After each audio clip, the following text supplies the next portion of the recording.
Okay, awesome.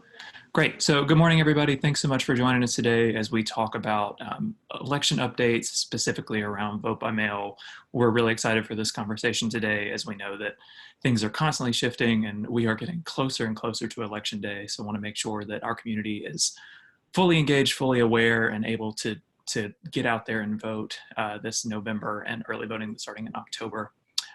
Wanted to make a couple announcements before we get going.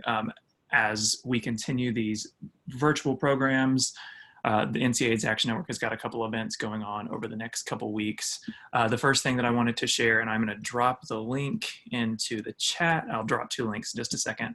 So the first is next Thursday, we will be celebrating Medicaid's birthday. We're going to have a virtual press conference. It's going to be the first that we've done like this. So it's going to be a virtual celebration of Medicaid's birthday. So would love for y'all to join us for that. We've got a couple events going on that day, but the one that I dropped is happening at 2 o'clock on a Zoom. There's a Facebook event. You can register for the Zoom on that link. So we hope that you will join us next week as we celebrate the birthday of Medicaid, as Medicaid is the #1 insurer of folks who are living with HIV in the United States. So super important program, and as we continue to advocate for Medicaid, we want to be sure to celebrate as well.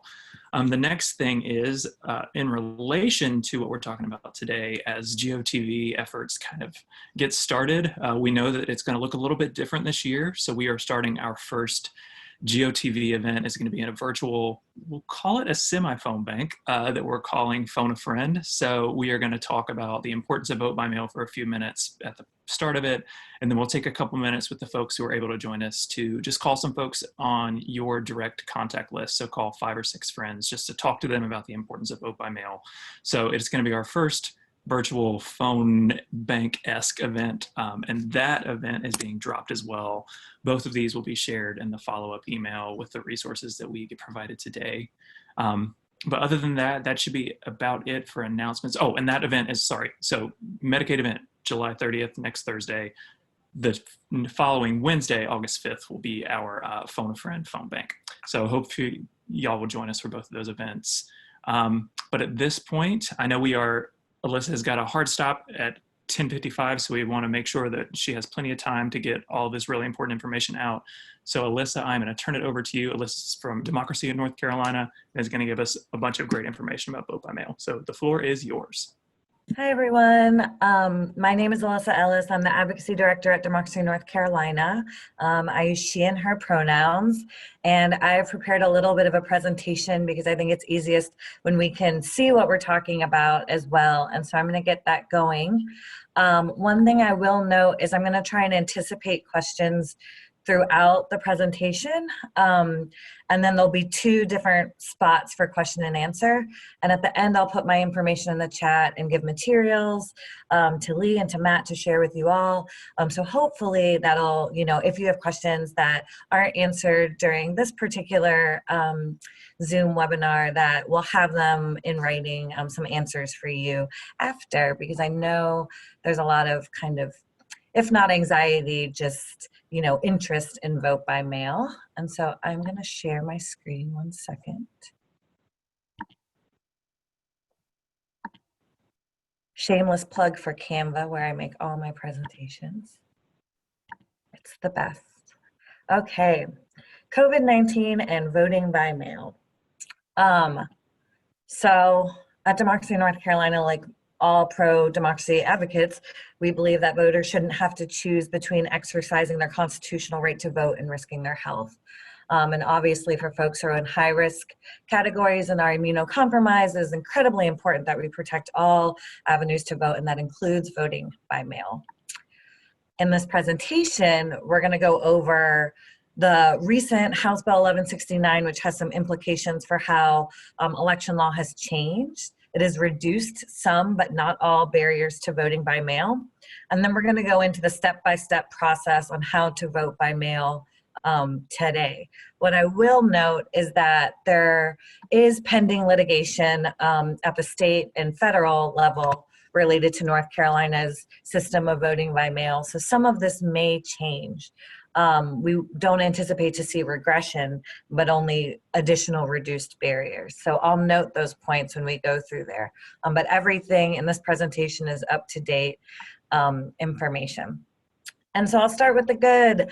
There were some really good changes in House Bill 1169, which was the bipartisan elections bill that just recently passed in June. So one thing is it funds our boards of elections. It funds the 100 county board of elections that exist across the state. And this is incredibly important because our elections are chronically underfunded.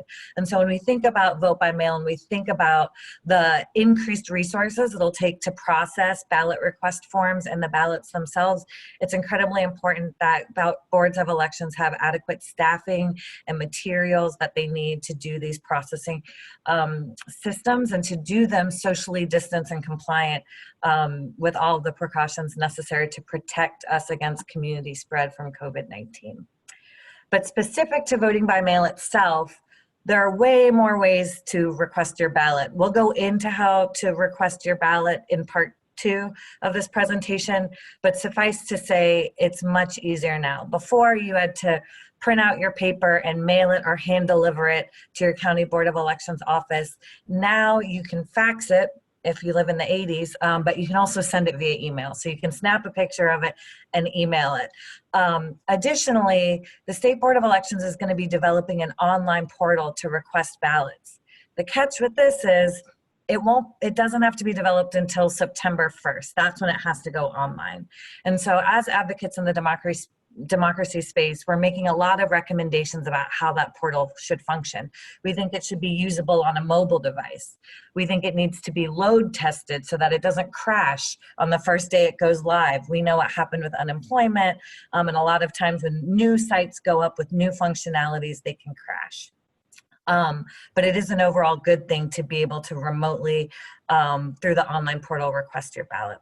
Additionally, in North Carolina, prior to House Bill 1169, you had to have 2 witness signatures when you were voting your ballot by mail. That has been reduced to 1 witness signature.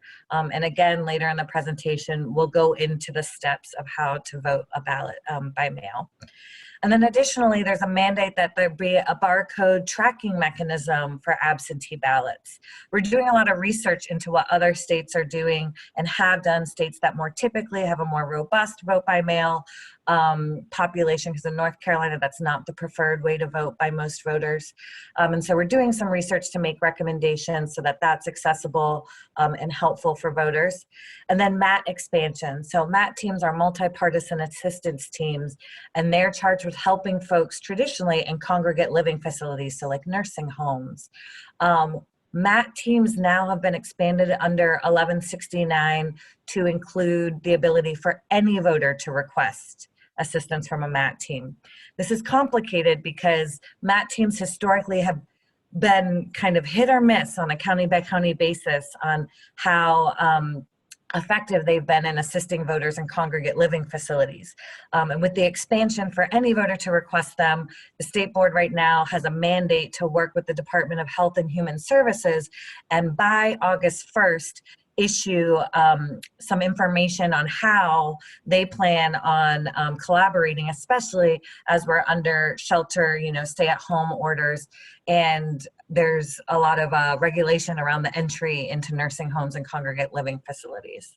And then finally, one of the good things that is in 1169 is flexibility for staffing elections. And so that means that prior poll workers had to live in the precinct that they were working in. Now they're able to float. They don't have to live in their specific precinct. And this is really, really important when we think about poll workers who might decide not to be poll workers this year because they're in a high-risk category. North Carolina, fun fact, most poll workers are over the age of 70. And so right now there's a robust poll worker recruitment initiative, but there's also now flexibility for staffing our elections. Excluded items, the missing things. And so unfortunately, there wasn't an extension for voter registration at this time. Pending litigation may change that. I will say Democracy North Carolina is plaintiff in a case. We are being represented by Southern Coalition for Social Justice along with our friends at League of Women Voters. And so there may be changes depending on what happens with current litigation. Unfortunately, we did not win expanded online voter registration. So right now you have to have a DMV license or photo issued ID to register to vote online through the DMV portal. And so that is a barrier for some voters.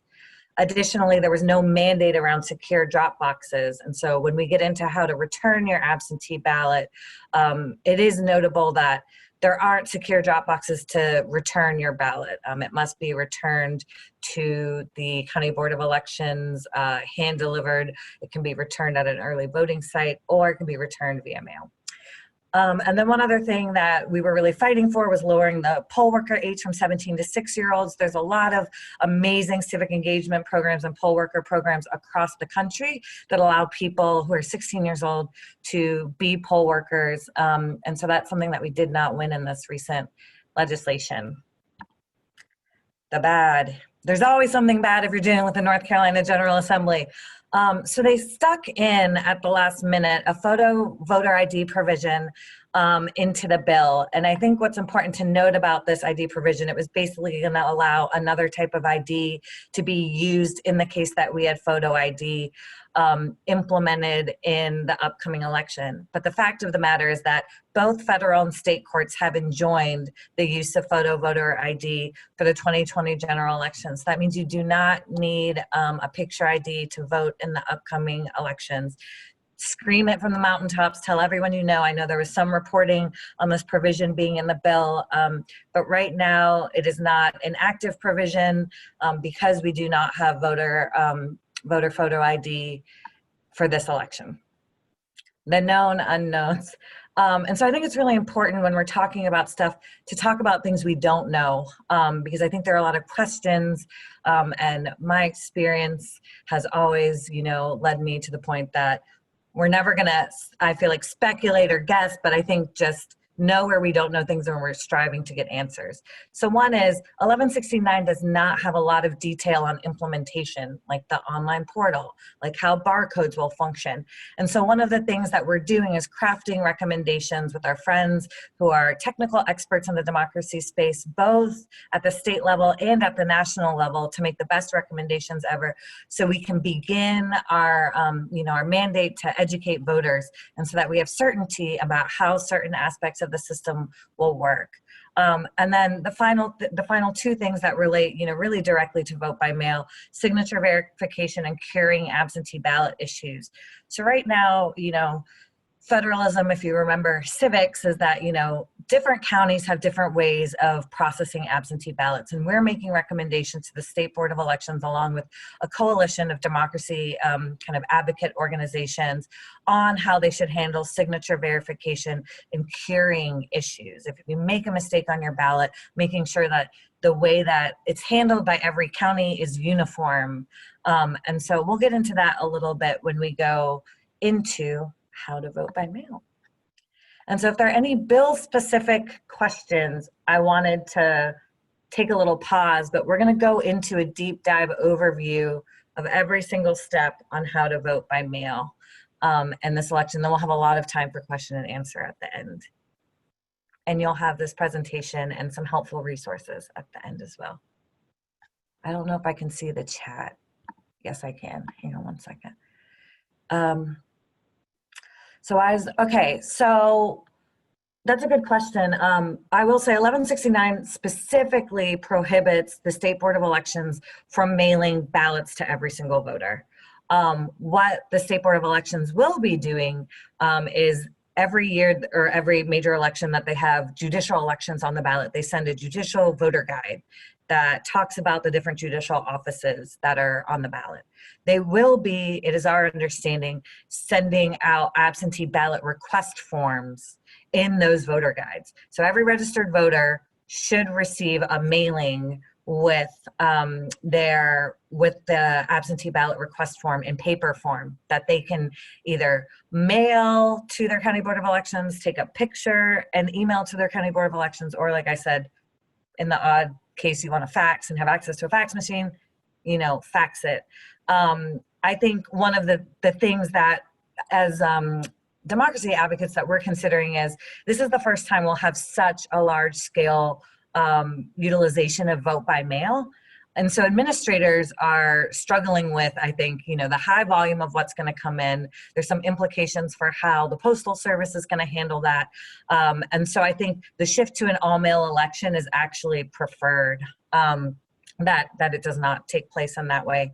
I will say, can someone vote more than once? No, they cannot. I can share some resources and some stats on the voter fraud myth, which is really, just kind of a cooked up fantasy created by folks who want to create barriers to voting, and specifically barriers for Black and Brown communities, and sometimes barriers for folks who need non-traditional access and assistance to vote their ballot.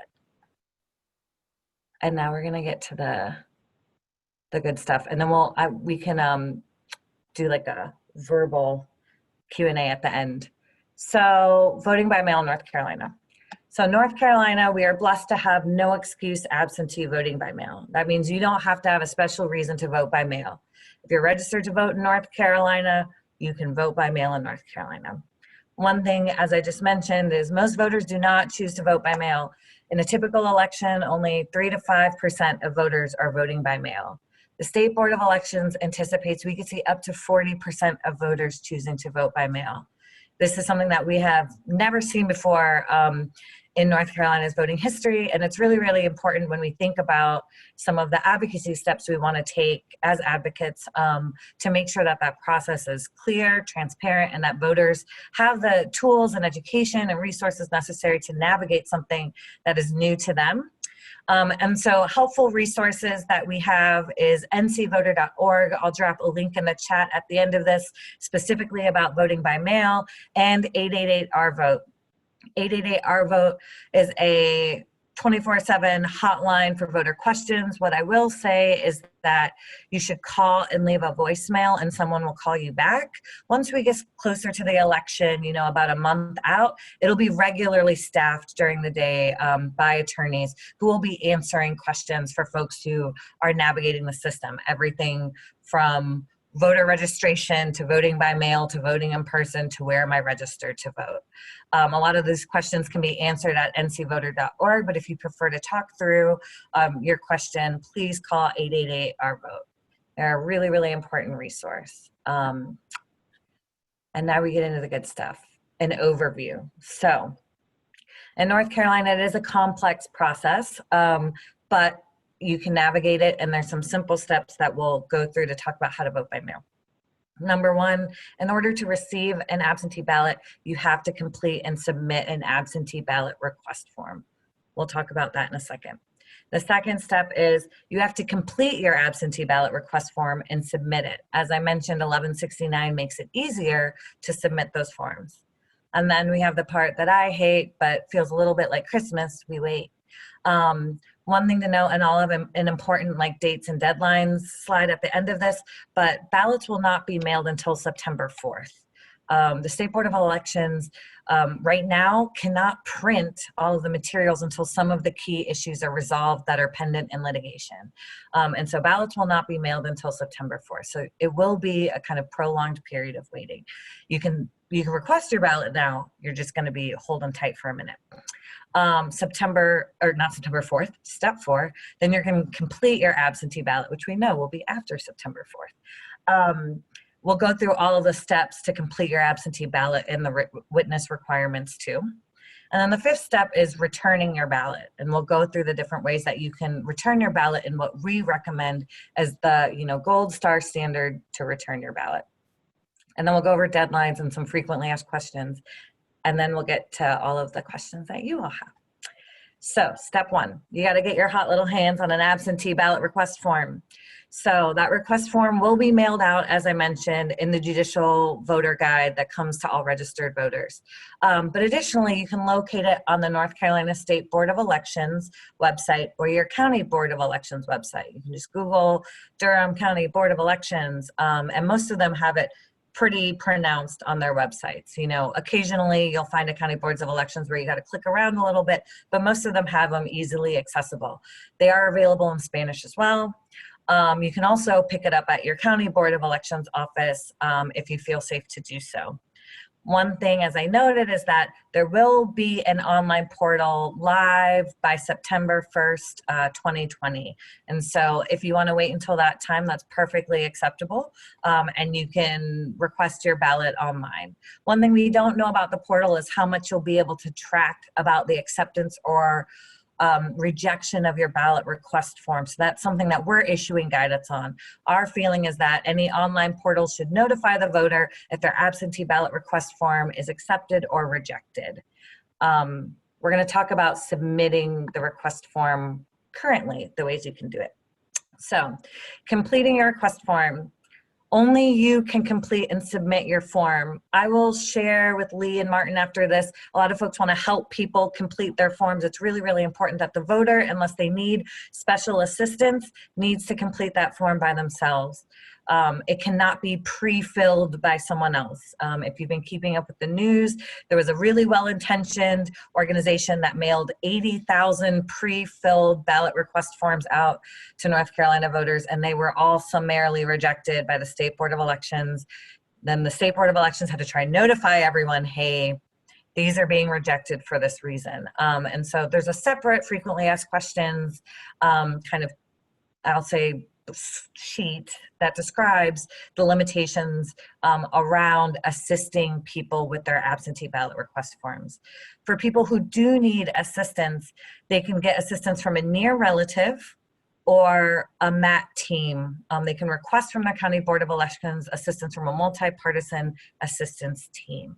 Any voter now under 1169 is able to request that assistance. Previously, it was people who were only in congregate living facilities. Now any voter can request that assistance. Additionally, the ways that you can return your form. Currently, because the portal is not live, by email with a picture, by fax, by mail, or you can go drop it off in person. Ballot request forms, some county boards of elections do have drop boxes. And ballot request forms can go in the Dropbox. They do not have to be directly, I don't want to use the word custody, but in the possession of State Board of Elections in the way that a ballot itself does. And we'll get there in a second. But so basically, only you should complete it. If you need assistance, ask a near relative or ask someone from a MAT team. And these are the ways that you can return it: email, fax, mail, and in person. And then you wait. You can request your absentee ballot now. You can use the form that exists now, but it's important to note, like I said, ballots will not be mailed until September. One of the things to note is that Board of Elections, our understanding is, does notify voters when their absentee ballot request form was rejected. Our understanding is that they do not currently have a practice, a uniform practice of telling voters when it is accepted. So it is sometimes, like in the healthcare context, no news is good news. But I think folks should get in the practice of going ahead and calling and ask. And the ballot, the absentee ballot request portal, we're specifically requesting that it tell you whether it was accepted or rejected. And so hopefully that portal will have that functionality. And in that way, it won't just be a way to send it in, but it'll also be a mechanism for tracking that. Next step, you receive your absentee ballot and it feels like Christmas. It looks different because it says elections mail and you feel very special. And then you go into the complex process of completing your absentee ballot. I'm not going to show what the old envelope looked like, which I had a presentation that did. One, because the envelope's going to look different and they're still developing the design. We've made recommendations, so it's not in 10-point font, which it was. We were all like, is this an envelope for ants? If you've seen Zoolander. But basically, we've made recommendations so it's more readable. But one of the things that's really, really important is that there is a witness requirement currently, and you must read the directions very carefully so that you're signing in the right place, that your witness is completing all of the witness portion of the ballot. And so we're going to go into some of the witness requirements, but basically you must complete your absentee ballot in the presence of one witness. That witness must be over 18 years old. That witness cannot be a current candidate for elected office. So if your roommate is running for soil and water administrator, they cannot be your witness. You need to locate a different person. And if you need assistance with voting your absentee ballot, it is the same as ballot request forms. You can contact the County Board of Elections to say, I need Matt team assistance, or you can ask a near relative for assistance. Additionally, 888-OUR-VOTE, ncvoter.org, I'll drop those in the chat at the end too, specifically for voting your absentee ballot, are great resources that walk you through step by step. Right now, we don't have the envelope design, so the way it used to function was you're filling out all of your information on the envelope in addition to voting your ballot, all of your information, and then there used to be 2 witnesses or a place for a notary. Now it'll just be 1 witness and they'll fill out their information there. Read the directions carefully, because one of the things that we saw voters making mistakes on was signing in the wrong place, like either or not signing at all. And so you want to sign your ballot in the right place and just carefully look through the directions and follow them to the best of your ability. And if you need assistance, ask for it. Then you're going to return it. You voted, you've put it all in its little cute package. You feel like you've done your civic duty and there's only one step left, which is to return it. And so the gold star standard is to return it via mail, postmarked by 5 p.m. on election day. So a couple of things. One, obviously going to the postal service means that you were potentially going into, you know, a closed space. But one of the reasons we really want absentee ballots to be postmarked is because the law requires that all ballots that were postmarked by 5 p.m. on election day can count within 3 days if they're received 3 days after the election. If there's no postmark on it and it's received after the election, there's not a standardized, I should say, guideline on the acceptance of that ballot. And the way the law is written, it must be postmarked by 5 p.m. on election day and received within 3 days of the election. You know, we're advocating for a longer return period to extend some of those. That's currently being litigated, potentially may change, but that's why we feel the postmark is actually really, really important. Yes, you can affix a stamp and just put it and leave it out for your mail carrier, but it doesn't necessarily assure that it'll be postmarked, because sometimes mail is not postmarked. The other way that you can return your ballot is in person at a one-stop early voting site. We are asking for some clarity on how that process would work. Like I mentioned earlier, a lot of counties administer elections and they have different ways of administering their elections, particularly vote by mail, which has not had as much guidance because it was not a preferred method of voting. And so our preference is that there be either someone specifically designated or a secure drop box, you know, that's currently being litigated right now too, so that folks can drop their ballot in what would be considered like the custody of election administrators at the county level. One of the challenges is that you can't just leave it. It has to be received and processed by an elections official.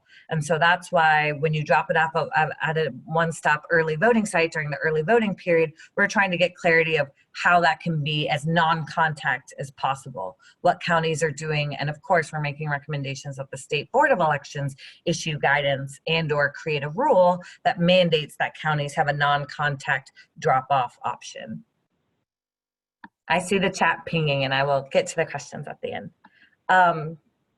Some of the frequently asked questions as well: can you register to vote and submit your absentee ballot request form at the same time? You totally can. You can do both of these things at the same time. You can mail in your registration to vote and your absentee ballot request form at the same time. They can go in together, cuddly as friends, and you have done both of those things. One thing we're telling every voter to do is check your voter registration. you're sure you're registered to vote, you know you did it, you were at the driver's license office, you know, a year ago when you moved and you updated everything, check it, check it, check it, check it anyways. And so that's one thing we're telling everyone to do after you register to vote. Wait a little bit and then check it. And so that's one thing that's important. Another question that we've gotten is, can people under 18 be a witness? No, they cannot. And so one of the things that, you know, we're doing in litigation is challenging this witness requirement. Number one, because voter fraud is a myth, and that's been scientifically proven. You're way more likely to be struck by lightning than to witness voter fraud in any given election, despite what our recent North Carolina election has shown us. That was a one-off, very rare instance. So it is our, you know, hope that the witness requirement will not be in effect for the election, but in the event that it is, the person has to be over 18. Who can MAT teams help? Now they can help every voter. And so call your county board of elections if you need MAT team assistance. Right now, counties are thinking about how to compose their MAT team. The State Board of Elections is thinking about how MAT teams will function and safely assist voters in the time of COVID. But as we get closer to the election, there will be more clarity, and it'll be, hopefully, you know, counties will be able to direct you to the exact process for you to get MAT team assistance if you don't have a near relative that can help you. And then finally, how will MAT teams function? As I mentioned, the North Carolina Department of Health and Human Services is working with the State Board of Elections to make sure that MAT teams are effective and that they are not creating additional community spread as they're helping folks in congregate living settings. I will note that our good friends at North Carolina, or Disability Rights North Carolina, have done deep dives into MAT teams, and I would consider more the subject matter experts on that particular part of voting assistance for voting by mail.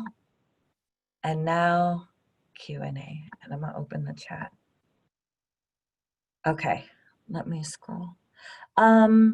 So can MAT team come to one's home? So that is one of the things that currently by August 1st, North Carolina Department of Health and Human Services and State Board of Elections have to submit a plan to the legislature, to a joint legislative oversight committee with a plan for how they will work. So right now, I can't say for certain until it's clear. I would presume, you know, that if a voter needs assistance, it's not that the voter has to exit their house to get assistance from a MAT team somewhere else, because that kind of defies the logic of having MAT team help people in congregate living facilities or people who are homebound in this instance. So right now, we're gonna wait until August 1st to issue any kind of clear information on whether they will be entering folks' homes, dependent on what DHHS and the MAT team and State Board of Elections issues on that guidance. Just that we know that they have a mandate to be expanded. We know there's a mandate that every voter should be able to access it. The mechanisms of how that will work, unsure at this time.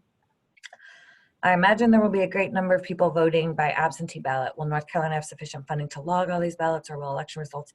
Okay, so two things. One, I think we all need to temper our expectation that we are going to have elections results in the same evening. I'll say in any general election or high turnout election, the administration takes longer, not only because of volume, but also because of challenges. So if anyone remembers when Governor Cooper was elected, there was a challenge, you know, to his election. I think, you know, the margin was somewhere around like 10,000 votes, a very small amount. And so we are trying to, as I do with my son, you know, lower the expectations a little bit around immediacy. And so I will say the state is going to be passing through funding. 1169 is passing through funding, both at the state level and federal level. So what happened was when the House Bill 1169 passed and we put the state match forward, we received both HAVA, Help America Vote Act money, which is election security money, but can help with absentee ballot processing, and the CARES Act money, which is to make voting safe in the time of a pandemic and accessible. And so in terms of sufficient funding to log ballots, you know, what counties doing right now are considering their staffing and resources. So they want to balance preserving in-person voting and have expanded options for voters during the early voting period so people can be socially distant. They want to ensure that all of the voting materials are single use and are sanitary, because anyone who's voted is like, oh, this pen has been touched by everyone in town. And so I think one of the things is making sure that they have all those materials and balancing that with the fact that they will need administrative capacity to process not only the ballots themselves, but the request forms. And so right now, there is a large pot of money that previously was not unlocked. One thing that we are recommending, of course, is additional funding. So we're doing advocacy with a coalition of groups at the federal level saying we need more federal money for elections, so that it can pass down through to the states, because we do know that our general assembly is not necessarily going to issue a second round of funding, although we're working with our friends at the North Carolina Justice Center to advocate for some of additional funding at the state level. What kind of info will the ballot witness have to provide? So traditionally, it's your name and address. And there are some, ways in which our understanding is that certain missing information, like a zip code, doesn't mean that your ballot would be rejected. And so we have issued some recommendations to the state board to clarify. And so it will be like name, phone number, and address. And I can send to Lee and Matt the prior, an example of what the prior ballot looked like, ballot envelope, I should say, looked like.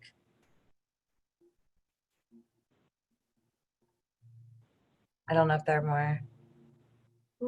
And yes, you can definitely volunteer to work at MAT teams at your County Board of Elections in the same way that county boards of elections are concerned about poll worker attrition, and folks deciding at the last minute that they don't want to be a poll worker.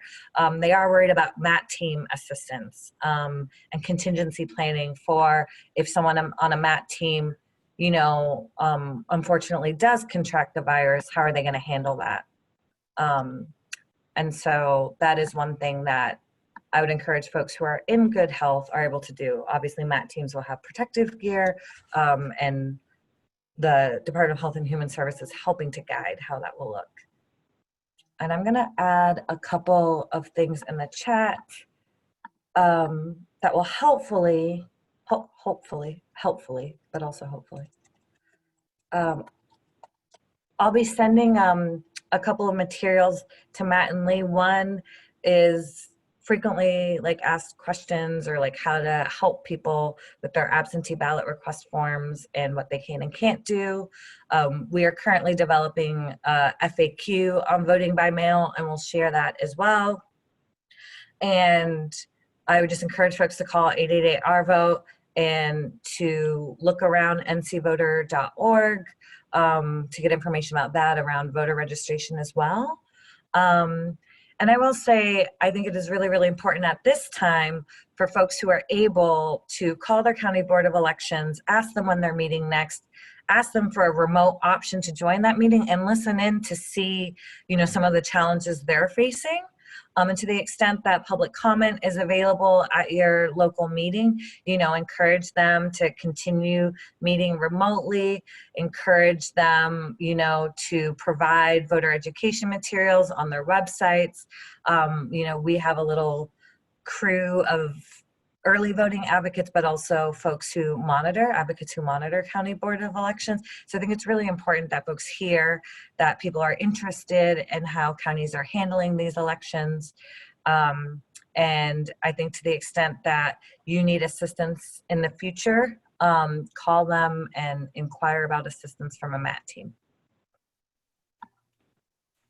Alyssa, I have two quick, maybe dumb questions, but I'm going to ask them anyway.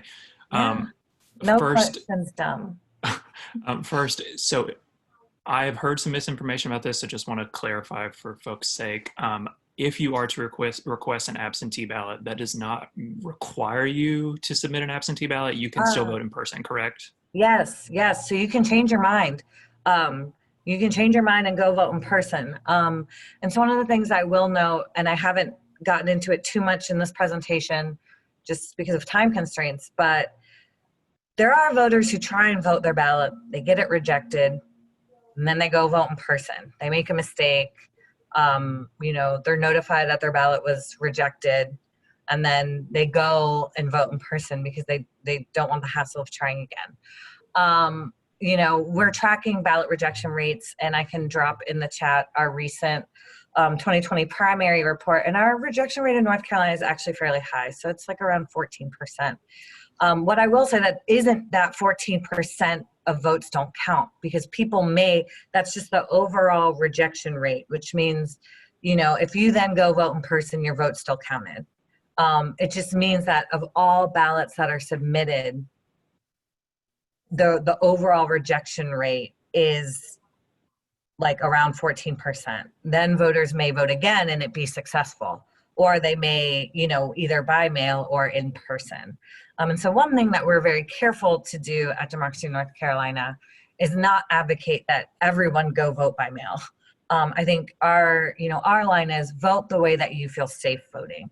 You know, if you do not feel safe for any reason, but particularly because you're immunocompromised or you're in a high risk category to go vote in person, then vote by mail, of course.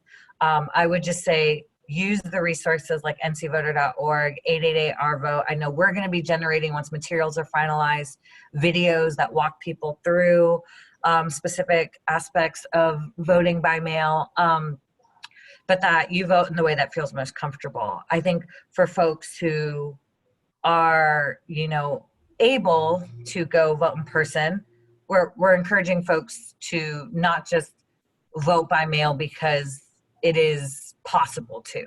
And so I think that's one of the things, you know, that we balance is sharing truthful education about how historically vote by mail has worked in North Carolina, with also the fact of the matter that some people, it is unsafe for them to go vote in person. And I'll drop a link to our primary report so you can see some of the data on that. It is a very long report, but my favorite function is just to use the find or the search button in your browser and type in absentee. And promote poll worker jobs. Okay, so I'm gonna send you a link in the chat. Our friends at the State Board of Elections have, hang on one second, have created a portal for folks to share their information to help become a poll worker or election official. That's not it. I didn't copy and paste correctly. Hang on one second. Okay, that should be it. Here we go. They're calling it a like Democracy Heroes program. I will say that there are a lot of organizations that are considering poll worker recruitment programs. Democracy North Carolina, because we've run a poll monitoring program, likely will not be the hub for poll worker recruitment. We'll be complementing that, and we'll be educating folks and directing them to organizations that are doing poll worker recruitment into the State Board of Elections portal, which I just dropped in the chat. But I think it is really important for folks to, if they're able and want to, become poll workers. Oh, and I think one additional good thing is that a bill did pass that means that if you were unemployment and you're temporarily employed as a poll worker, you will not lose your unemployment benefits. So that was something that we like just threw in there, and we're like, wait, the legislature did that? What? Mind blown.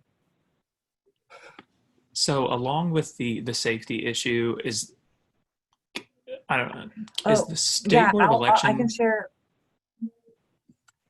Go for it, Matt, sorry. No, you're fine. I was just gonna say, is the State Board of Election, are they able to have any like recommendations of like masks must be required at polling sites or stuff like that? Like, is that allowed? So masks will be offered to every voter.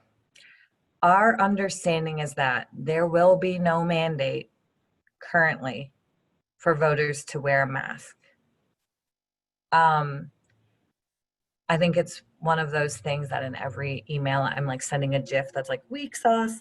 But basically, our understanding right now from the executive director, Karen Brinson Bell, is that voters will not be required to wear a mask. They will be offered a mask. In the June 23rd second primary election, which was rescheduled for Congressional District 11 out west, all voters were offered a mask but did not have to wear them. The State Board of Elections in their meeting halfway through the early voting period in June was like, oh, most voters are wearing masks. And I'm like, well, most voters is not like a quantitative, I don't know, was that 51%? Do you mean like 20% because you anticipated 0%? Like, that is so vague. And so we are making recommendations. One thing that we are also thinking through are the different stakeholders and targets that we can use for some digital advocacy to demand that there be a requirement. The challenge, you know, is obviously when stakeholders are, the challenge and benefit, I guess, is when stakeholders are up for re-election. But then I think the other thing too is the, what we have heard is, you know, there is no constitutional way to mandate wearing masks. And so that is what makes me cry inside.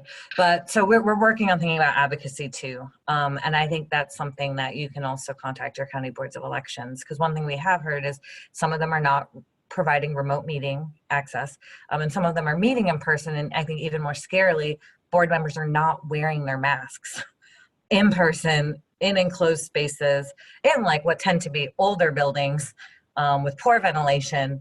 And so one thing that we're asking folks who are monitoring and tuning into county boards of elections to really be like, you know, for lack of a better word, militant. Like, we need people to have safe access to meetings. We need it to be remote. And we also need notice of that. And we also need, if you are offering in person as well, for people to be adhering to CDC guidelines. So I have a question.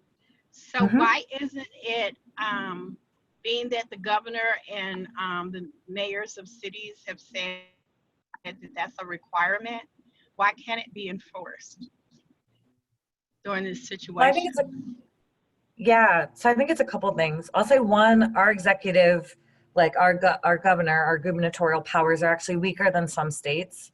I think that's important to note. One thing we are doing is researching them to find out, like, you know, if we're being told by their AG that their powers are weak, they're looking at themselves and saying, we can't do this. And I'm like, no. We're going to look independently and try and investigate what we can pressure him to do through executive order. I will say, number two, one of the challenges is, you know, current mandates, I think in terms of like businesses also rely on businesses enforcing them, you know, like a business saying, we won't serve you for XYZ reason. I think one of the challenges with the law, just generally, I'll say one of the things they'll tell you in law school is the law has no enforcement mechanism. And so like that was core to some of the civil rights movement, is that you do need either police or military to enforce the law. And I think that is one of the challenges that we're presented with, is you could issue also an order, an executive order mandating, and then what do you do when someone does not comply? What do elections officials do when someone is non-compliant at a voting site? And what would it mean to have like police involvement in that at this time?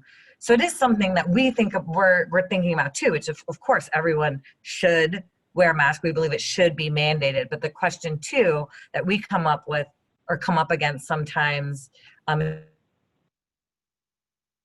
the poll monitoring program is that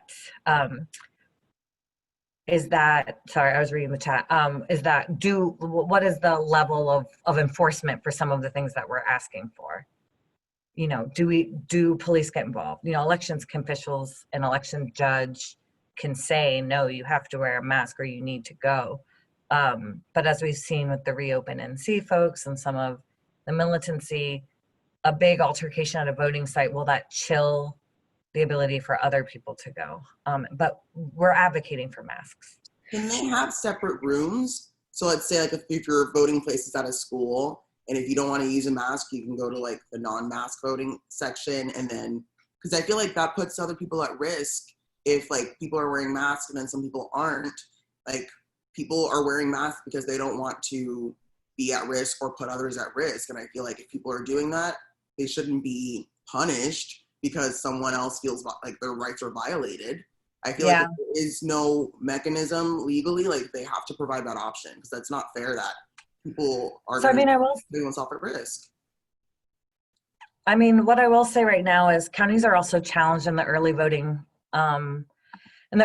planning work. And so I'll share a link to, but basically around Democracy NC's work on early voting advocacy. But basically the idea is that we, like you just said, we need large sites. We need sites where people can socially distance. We need sites with good ventilation. One thing that anyone who's out east and ever tried to vote after a hurricane will tell you is that it messes up everything. Obviously, also some machinery cannot be in humid spaces when you're processing ballots. And so we do have folks who are specifically monitoring early voting sites and fighting precinct consolidation, not only through poll worker recruitment, but through recommendations about how on election day to make sure as many precincts are open as possible. And so I think that is like, aside from vote by mail advocacy, we are doing a lot of advocacy around how to make in-person voting safe. And it's happening right now. And you'll see the State Board of Elections just issued an emergency order this past Friday, creating some mandates around minimum level of sites, around how polling location consolidation would look, and around minimum level of PPE. We've obviously shredded that up and said, okay, we need more clarity on this. We need, like, you're going to sanitize them. What does that mean? Per every certain number of voters, every hour, every 30 minutes, after every use? Like, there's some things that we are making recommendations on. And we do, I will say, have a public health letter that we are circulating that I will send to Lee and Matt, but a sign-on letter for organizations. It mirrors a national letter that came out that I'll drop a link into. And basically the letter is a lot of North Carolina sign-ons for people who relate to public health, whether because they are a doctor or they're affiliated with organizations that have a health focus. And the idea is to influence some of what Karen Brinson Bell is the executive director, what she can do in her power to mandate certain things to keep voters safe. And I'll drop that in the chat. So I just want to kind of mirror what both Alyssa and Christina are saying, because I think it's, I think there's two things. One, people who choose not to wear masks. Now I'm a healthcare provider, and so I feel that masks are something that everyone can do, but some people feel like it's an infringement upon their personal freedom. And I think if, unfortunately, if it becomes a requirement and we do not get further in this country before that date on this whole mask issue, people will feel like their vote was taken from them if they're unable to vote because they have to wear a mask. And so that's one piece of it. But I do agree, I like Christina's idea too, that if people are not willing to wear masks and they go into a public polling space, that there should be a separate area for where they can vote so that they're not then potentially exposing other people. And I actually like that idea a lot and think that that should be something that's shared with the board as a thought. I know normally they like to have everything in that one room, but maybe there needs to be a separate room. Now, who ends up working in that room becomes a whole different issue as well. But there are some, you know, there's two different things going on there, and whether we like it or not, we do have to acknowledge the reason why people do not wear masks is not because they're being selfish. Even if we feel that way, it is really a question of they feel like their personal freedom is being infringed upon, and how we deal with that is just as important in us being able to get the votes out for everyone else. And so we cannot let one group stay behind.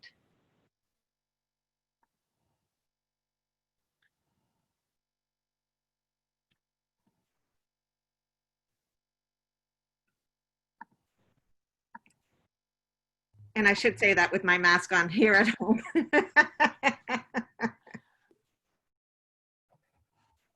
I'm going to have to hop off because I have a meeting that starts right now. But what I'm going to do is I'm going to share a bunch of materials with Lee and Matt. And then hopefully, I think this is a great point that a lot of advocacy needs to be undertaken. We've been issuing letters.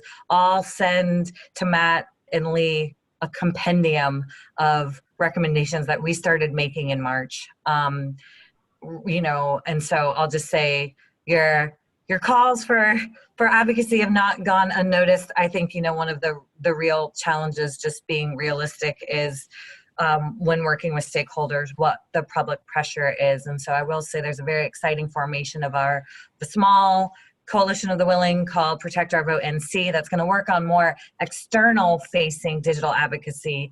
And so we're partnering with Forward Justice on that. More information to come, but hopefully there'll be a bunch of orgs signing on, and it'll be a way to from the comfort of your home and the safety of your home, engage with some of these, really, really important advocacy tasks to make sure that it's safe for everyone to vote. And for particularly, folks who've, immunocompromised people and people in high risk categories have long, had to navigate voting in high contact areas.